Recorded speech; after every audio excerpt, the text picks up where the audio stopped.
Hello friends, तो next JS के अंदर आज जो हम टॉपिक कवर करने वाले हैं वो है कॉमन लेआउट के कॉमन लेआउट होता क्या है एंड हम अपना खुद का कॉमन लेआउट जो है वो कैसे बना सकते हैं। एंड उसके बाद हम इसके अंदर सीएसएस भी जो है कॉमन लेआउट के ऊपर अप्लाई करके देखेंगे। देन मैं आप लोगों को मतलब वीडियो के अंदर मैं आप लोगों को छोटे छोटे टास्क जो हैं वो देता रहूँगा ताकि आप लोग भी जो है अच्छे तरीके से जो है लेआउट के बारे में जान सकें एंड खुद से भी ट्राई जो है वो करके देख सकें। तो आप जो कोड बेस अभी देख पा रहे हो ये हमारी प्रीवियस वीडियोस में भी हमने सेम ही लिखा था, तो इसमें कुछ हार्ड एंड फास्ट नहीं है। तो आप प्रीवियस वीडियो को देख लो, आपको पता चल जाएगा कैसे बनाया है। ठीक है, तो आप अभी देख सकते हो यहाँ पे जो एसआरसी के अंदर ऐप है, ठीक है, तो उसके अंदर हमने कुछ पेजेस बना रखे हैं। ठीक है, एक बाय डिफॉल्ट पेज बना होता है पेज डॉट जीएस, ठीक है, जो कि अभी मैंने खोला हुआ है। उसके बाद उसी के साथ होता है एक लेआउट डॉट जीएस। तो इसी के बारे में आज हम बात करने वाले हैं, इसी को मैं बड़े अच्छे से डिस्कस करने वाला हूँ। तो ध्यान से समझ लेना कि होता क्या है। ठीक है, तो जो लेआउट डॉट जेएस है वो क्या है, एक कॉमन एरिया जो है वो प्रोवाइड कर देता है कि जो भी इसके अंदर कंपोनेंट्स आएंगे या जो भी इसके अंदर पेजेस कॉल होंगे, ठीक है, वो उसके अंदर रिटेन रहें विद इन द एप्लीकेशन। मतलब कि अगर अभी मैं बात करूं, मान लो मेरा एक वेब एप्लीकेशन है, ठीक है, आप जब कोई भी वेब एप्लीकेशन जो है ओपन करके देख सकते हो, उसके अंदर साइड बार बार होगी या नेविगेशन बार होगी या कोई भी ऊपर नीचे साइड में लेफ्ट राइट कहीं या कहीं कोई भी बार होगी। ठीक है, तो वो क्या होती है, वो हर पेज पे वैसे की वैसे रहती है। ठीक है, वो ऐसा तो है नहीं कि गायब हो जाती है, किसी पेज पे गायब हो जाती है किसी पेज पे आ जाती है, ऐसा तो नहीं होता ना। वो हर पेज पे वैसे की वैसी रहती है। तो ऐसे कुछ कंपोनेंट्स होते हैं जो कि हमारे विद इन द एप्लीकेशन जो कि रिटेन रहते हैं। ठीक है, तो अभी मैं आप लोगों को वो थोड़ा सा मॉडिफिकेशन जो है एग्जिस्टिंग कोड के अंदर करके दिखाऊंगा ताकि आप लोगों को पता चल सके। लाइक अगर मैं मान लो ये हमारा क्या है, एक पेरेंट राउट है, ठीक है, सॉरी पेरेंट लेआउट है। मतलब कि जब भी मैंने एप्लीकेशन नए से स्टार्ट करता हूँ या इंस्टॉल करता हूँ, ठीक है, तो ये जो लेआउट डॉट जेएस फाइल है ये मेरे फोल्डर के अंदर पड़ी होगी। मतलब ये रूट हो गया। तो यहाँ पे आप लोग देख सकते हो, यहाँ पे रूट लेआउट जो है वो लिखा हुआ है। ठीक है, तो मैं यहाँ पे अगर इसको दूं h1 tag and closing h1 tag and उसके साथ लिखूं हेलो गाइस, तो यहाँ पे अगर मैं इसको लिखता हूँ एंड देन उसके बाद इसको कंपाइल करता हूँ तो देखते हैं क्या आउटपुट आता है। हम इसको एनालिसिस करेंगे अच्छे तरीके से। तो यहाँ पे लिखेंगे npm run dat। ठीक है, ये मैंने लिख दिया। अब एप्लीकेशन चलाएंगे तो यहाँ पे इसको रिफ्रेश कर लेते हैं। तो यहाँ पे ये अभी थोड़ा टाइम लेगा, हाँ हो गया रिफ्रेश। तो यहाँ पे आप लोग देख सकते हो हेलो गाइस आ रहा है मेरा। ठीक है, जो हमने लेआउट डॉट जेएस में लिखा था। ठीक है जी, तो अभी देखते हैं कि विद इन दी एप्लीकेशन सारी एप्लीकेशन के अंदर सेम रहता है। तो जैसे हमने यहाँ पे कुछ लिंक्स बनाए हुए थे, ठीक है, तो ब्लॉग लिस्टिंग पेज पे मैं चला गया तो यहाँ पे भी ये क्या है, रिटेन रह रहा है। ठीक है, यहाँ पे भी ये क्या है, गायब नहीं हुआ है। तो उसके बाद मैं ब्लॉग 1 पे चाहता हूँ, तब भी ये सेम एज इट इज़ काम कर रहा है। उसके बाद किसी और पेज पे चले जाते हैं, लाइक अबाउट अस पे चले जाते हैं। तो अबाउट अस पे भी बिल्कुल एज इट इज़ रह रहा है। और किसी पेज पे चले जाते हैं लाइक विजिट टू ब्लॉग 1, अगर मैं वहां पे जाता हूँ तो वहां पे भी ये रिटेन रह रहा है। तो एक बात तो हमें समझ आ गई कि जो लेआउट डॉट जेएस है, ठीक है, वो विद इन एप्लीकेशन वैसे ही काम करेगी। अगर हमने उसके अंदर कुछ भी लिखा है कि लाइक अगर मैं यहाँ पे कुछ लाइक हेडर्स हैं वो सारी एप्लीकेशन पे मैं सेम रखना चाहता हूँ, ठीक है, तो यहाँ पे मैं डायरेक्ट उस कंपोनेंट को पास कर सकता हूँ और वो विद इन द एप्लीकेशन सारा कुछ सही से मतलब हर जगह क्या है हेडर को रखेगा। ठीक है, उसके लिए कॉमन लेआउट हो गया।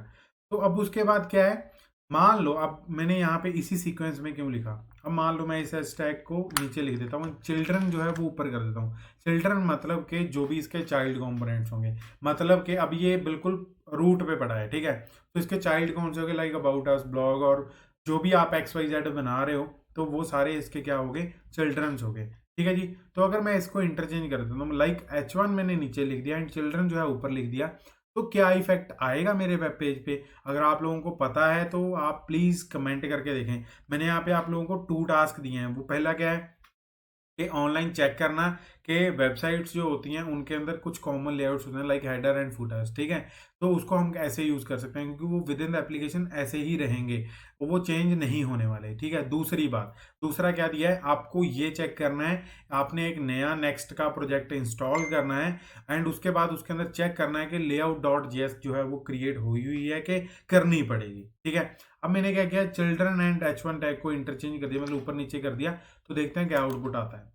तो यहाँ पे जैसे ही मैंने इसको रिफ्रेश किया तो आप लोग देख सकते हो यहाँ पे हेलो गाइस जो है वो नीचे आ गया। एंड उसके बाद जो भी चाइल्ड, मतलब कि जो भी जितने पेजेस है, जितने भी मेरे लेआउट्स है, वो सारे क्या हो गए, ऊपर आ गए हैं।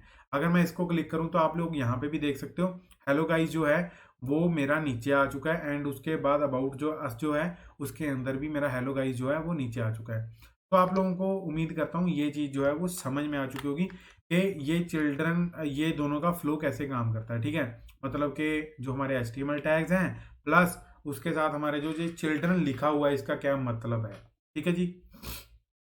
तो ये तो हो गया हमारा रूट वाला, ठीक है। अब हम खुद का कॉमन लेआउट कैसे बना सकते हैं। अब मान लो यहाँ पे मेरा क्या था, ब्लॉगिंग के लिए मैंने एक सेपरेट लेआउट रखा है एंड अबाउट अस के लिए मैंने सेपरेट लेआउट रखा है। मैं आपको ब्लॉग के लिए करके बता देता हूँ एंड अबाउट अस के लिए क्या है, आपने खुद से लेआउट जो है वो क्रिएट करना है, ठीक है। ये आप लोगों का तीसरा टास्क है और ये कंप्लीट होने चाहिए। नेक्स्ट जब भी वीडियो आएगी तो आप मेरे को कमेंट करके बता देना। तो यहाँ पे जो इसका सिंटैक्स है वो यही है कि लेआउट डॉट जैसे ही नाम रखोगे, इसको आप चेंज जो है वो नहीं कर सकते, ये प्री डिफाइंड है, ठीक है जी। उसके बाद हम इसके अंदर लिखने क्या वाले हैं, तो हम एक बेसिकली एक्सपोर्ट बनाएंगे, मतलब फंक्शन बनाएंगे एक्सपोर्ट डिफॉल्ट, ठीक है। इसमें कुछ हमने हार्ड एंड फास्ट नहीं करना है कि हमें कोई दिक्कत आए या हमें समझ ना प्रॉब्लम आए, ठीक है। तो यहाँ पे किसके रिगार्डिंग है, ब्लॉग लेआउट के रिगार्डिंग है, लेआउट। तो इसके अंदर हम एज इट इज जैसे हमने इसके अंदर किया हुआ था ना, ये चिल्ड्रन ऐसे पास किया था, हमने एज इट इज इसके अंदर पास करना है। कुछ नहीं है, सिंटैक्स है, उठाना है वहां से उठा लो, खुद से लिखना है खुद से लिख लो, दोनों में ही कोई दिक्कत नहीं आने वाली, ठीक है आप लोगों को। तो उसके बाद क्या है, यहाँ से कुछ रिटर्न होएगा, रिटर्न में क्या आएगा वो भी लिख लेते हैं।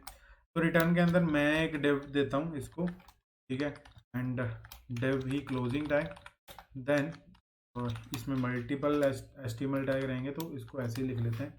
तो यहाँ पे मैं क्या लिखता हूँ, यहाँ पे H1 लिख लेता हूँ एंड H1 क्लोजिंग, एंड यहाँ पे लिख देते हैं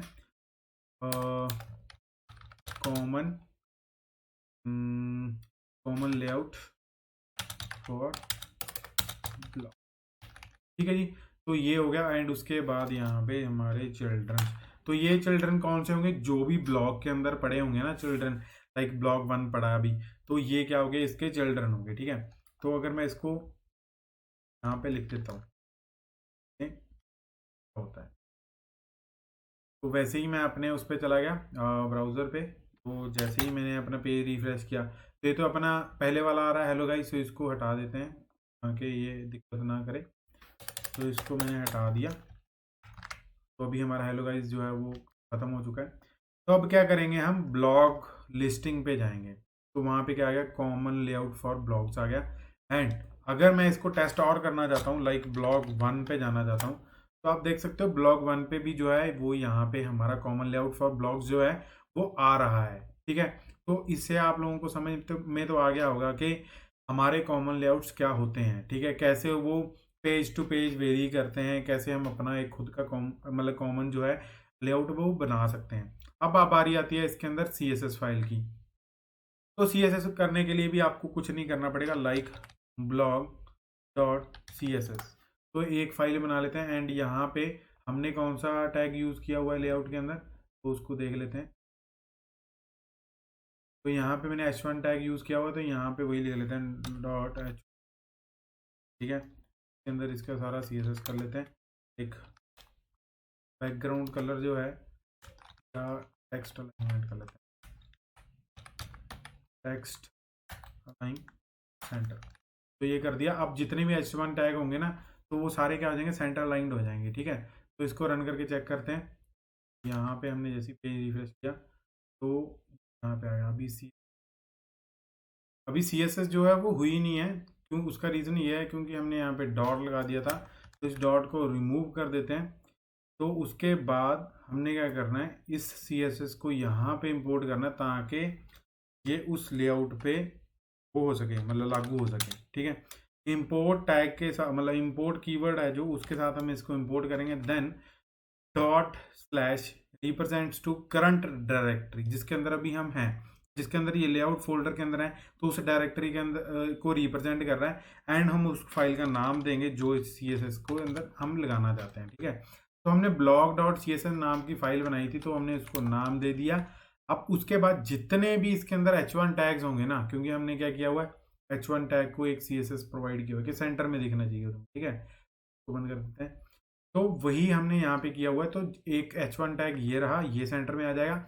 एंड उसके बाद जितने भी चाइल्ड कंपोनेंट्स होंगे, ठीक है, मतलब चाइल्ड पेजेस होंगे, कंपोनेंट्स होंगे, तो उन सब के अंदर H1 टैग जितने भी जगह यूज होगा वो क्या हो जाएगा, सेंटर हो जाएगा। अगर आप स्पेसिफिक देना चाहते हो तो आप यहाँ पे क्लास नेम जो है वो यूज कर सकते हो, या आपका चौथा टास्क हो चुका है। तो आप अभी देख सकते हो हमारी चीजें जो है वो सेंटर लाइंड हो चुकी हैं।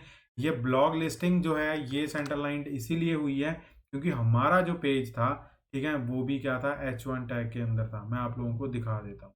ठीक है, तो यहाँ पे ब्लॉग जो था वो भी क्या था, H1 टैग के अंदर था। अगर मैं इसको H2 कर देता हूँ एंड इसको भी मैं H2 कर देता हूँ, ठीक है, देन देखते हैं क्या होता है। देन हमारी जो CSS है इस पे नहीं अप्लाई होगी। हम इंस्पेक्ट करके भी जो है वो चेक कर लेते हैं।